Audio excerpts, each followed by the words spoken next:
Welcome listeners. Today's topic is Unit 9 Employee Benefits, paper of APPA 014 Human Resource Management. तो चलिए बिना किसी देरी के शुरू करते हैं। आज हम जिस टॉपिक पर बात करने वाले हैं वो किसी भी सक्सेसफुल ऑर्गेनाइजेशन की बिल्कुल बैकबोन होती है। सोचिए, एक रिलैक्स्ड और टेंशन फ्री एम्प्लॉय ही अपना बेस्ट आउटपुट दे सकता है ना? और इसलिए इन बेनिफिट्स को समझना सच में बहुत जरूरी है। इस पूरे सेशन को हमने कुछ आसान सेक्शंस में डिवाइड किया है।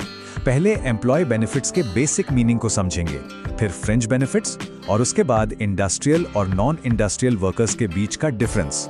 उसके बाद रिटायरमेंट, पेंशन्स और वीआरएस यानी वॉलंटरी रिटायरमेंट स्कीम पर फोकस करेंगे। ये बेसिकली सिलेबस का एक रोड मैप है जो एग्जाम प्रिपरेशन को बहुत आसान और स्ट्रक्चर्ड बना देगा। Okay, let's dive into this. सबसे पहले फाउंडेशन को समझते हैं, मीनिंग एंड कोर पर्पसेस। किसी भी एडमिनिस्ट्रेशन या ऑर्गेनाइजेशन की एफिशिएंसी सीधे इस बात पर डिपेंड करती है कि वहां काम करने वाले लोग कितने फोकस्ड हैं। इस एकेडमिक फिलॉसफी को समझने के लिए फ्रांसिस बेकन के इस हिस्टोरिकल कोट पर गौर करते हैं। उन्होंने बहुत पहले ही कह दिया था कि चाहे आपका प्लान कितना भी बड़ा क्यों ना हो, अगर उसको एग्जीक्यूट करने वाले लोगों पर ध्यान नहीं दिया गया तो सब बेकार है। ऑर्गेनाइजेशंस को अपने पर्सनल यानी अपने लोगों को प्रायोरिटाइज करना ही पड़ेगा, तभी रियल सक्सेस मिल सकती है। और अगर आज के कॉन्टेक्स्ट में देखा जाए तो एम्प्लॉय बेनिफिट्स इतने ज्यादा इंपॉर्टेंट हो गए हैं कि कई प्राइवेट और पब्लिक ऑर्गेनाइजेशंस में ये टोटल कॉम्पनसेशन पैकेज का लगभग 40% हिस्सा कवर करते हैं। जी हाँ, 40%, यानी रेगुलर सैलरी के अलावा ये बेनिफिट्स एक बहुत बड़ा फाइनेंशियल और मोटिवेशनल कंपोनेंट बन चुके हैं। इन बेनिफिट्स को हम 4 ब्रॉड कैटेगरीज में आसानी से समझ सकते हैं। पहला, जो लीगली रिक्वायर्ड है, जैसे सोशल सिक्योरिटी या वर्कर्स कॉम्पेंसेशन। दूसरा, कंटिंजेंट एंड डिफर्ड बेनिफिट्स, जो फ्यूचर के लिए सेव होते हैं, जैसे पेंशन और लाइफ इंश्योरेंस। तीसरा, टाइम नॉट वर्क्ड, यानी जब छुट्टी पर होते हैं तभी मिलने वाला वेकेशंस और हॉलिडेज का पेमेंट। और चौथा, अदर बेनिफिट्स, जिसमें ट्रैवल अलाउंस या चाइल्ड केयर जैसी फैसिलिटीज आती हैं। ये चारों मिलकर प्रेजेंट की जरूरतों और फ्यूचर की सिक्योरिटी दोनों को आसानी से कवर कर लेती हैं। अब इस ब्रॉड अंडरस्टैंडिंग के बाद चलिए एक स्पेसिफिक और हाईली टेस्टेबल एग्जाम कंसेप्ट की तरफ बढ़ते हैं, अंडरस्टैंडिंग फ्रिंज बेनिफिट्स।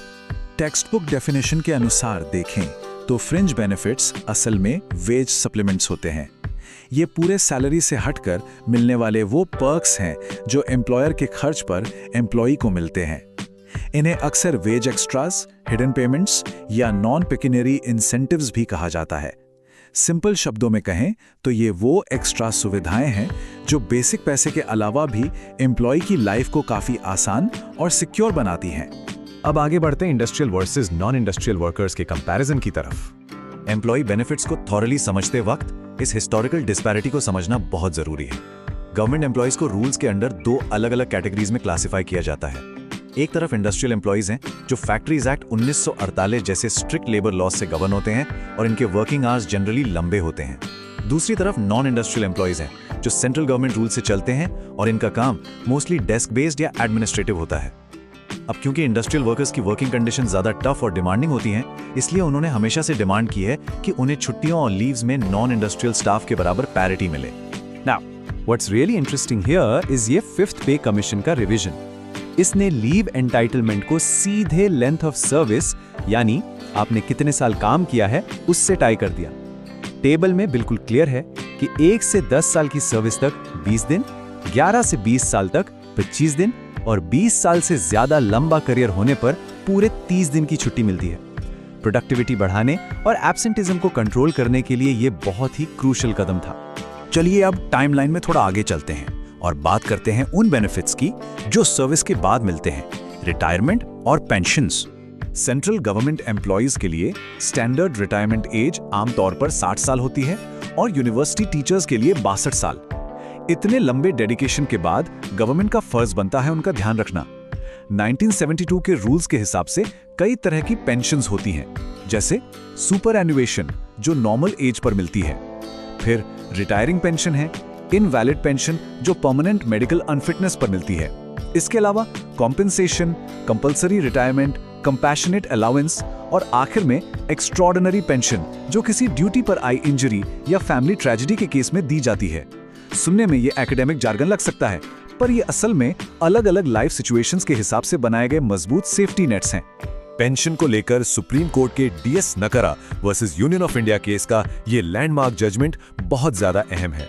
कोर्ट ने एकदम साफ शब्दों में कहा था कि पेंशन कोई इनाम, उपकार या भीख नहीं है। ये कोई एक्स ग्राशिया पेमेंट नहीं है, बल्कि ये तो एम्प्लॉय द्वारा पास्ट में दी गई पूरी लाइफ की सर्विसेज का एक राइटफुल, लीगली एनफोर्सेबल पेमेंट है। इस फंडामेंटल पॉइंट को ध्यान में रखना बहुत जरूरी है। पेंशन के अलावा एक और टर्म जो पूछे जाने के हाई चांसेस होते हैं वो है gratuity. The payment of gratuity act 1972 के अंडर इसका बेसिकली मतलब है कि सर्विस के हर पूरे साल के बदले एम्प्लॉय को 15 दिन की वेजेस का लंप सम पेमेंट मिलता है। फिफ्थ पे कमीशन ने इसमें पहले लगी हुई अनफेयर लिमिट्स को हटाने की सिफारिश की थी और इसे डायरेक्ट पे प्लस डियरनेस अलाउंस के बेसिस पर ठीक से कंप्यूट करने का सजेशन दिया था। अब आते हैं अपने आखिरी मेजर टॉपिक पर, वॉलंटरी रिटायरमेंट स्कीम यानी VRS। So the crucial point is in दो अलग-अलग VRS मॉडल्स को समझना।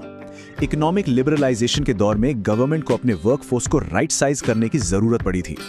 एक तरफ नॉर्मल VRS है जो उन लोगों के लिए है जो अपनी मर्जी और चॉइस से जॉब छोड़ना चाहते हैं, लेकिन दूसरी तरफ गोल्डन हैंडशेक कॉन्सेप्ट बिल्कुल अलग है।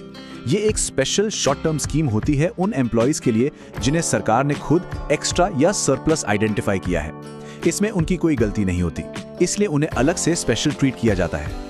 क्योंकि सरप्लस डिक्लेयर किए गए एम्प्लॉयज अचानक से ट्रांजिशन फेज में आ जाते हैं, उन्हें कुछ बहुत स्पेसिफिक फाइनेंशियल सेफ्टी नेट्स मिलते हैं, जैसे कि पेंशन को फुली कम्यूट करने का आसान ऑप्शन।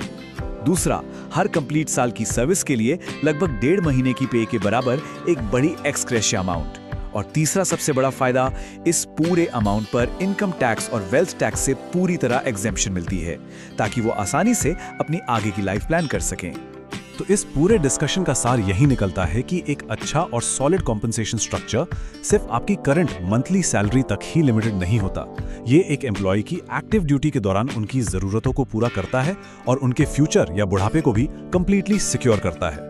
असल में यही एक बेहतरीन ह्यूमन रिसोर्स मैनेजमेंट की सच्ची पहचान है। Thank you for watching. Next unit will be discussed in Next Explainer. If you'd like to attend the quiz, see the description.